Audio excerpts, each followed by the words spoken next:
بینەرانی پایتەخت میدیا سڵاوتان لێبێت منە سەر لە هاوینە هاواری دوکانم بە دیاریکراوی لە بەردەم ماڵی مام جەلال وا بڕیارەکە لە پاش کاتژمێر 12 سەرۆکوەزیران مەسرور بارزانی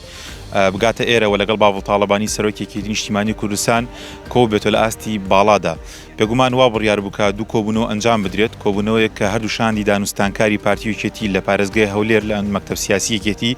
کۆ ببنەوە و هەرێک لە مەسرور بارزانی و باوەڵ تاڵەبانیش لە ئاستی باڵا لە هاوینە هاواری دوکان کۆبوونەوە. بەڵام هەردوو کۆبوونەوە کراوە بەیەک و بڕیارە هەردوو شاندی دانوستانکاری پارتی دیموکراتی کوردستان و یەکێتی نیشتیمانی کوردستان لە هاوینە هاواری دوکان بە سەرپەرشتی سەرۆکوەزیران مەسرور بارزانی کە هاوکات جێگری سەرۆکی پارتی دیموکراتی کوردستانیشە و شاندی دانوستانکاری یەکێتی بە سەرپەرشتی باوەڵ تاڵەبانی سەرۆکی یەکێتی کۆ ببنەوە. پێشتر لە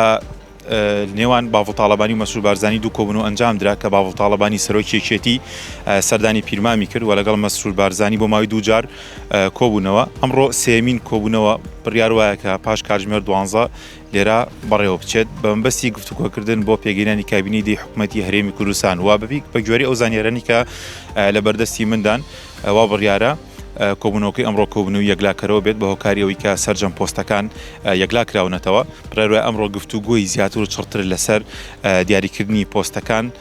بکرێت بۆ هەر زانیارێکی دیکە چاوتان لەسەر پایتەخت میدیا بێت.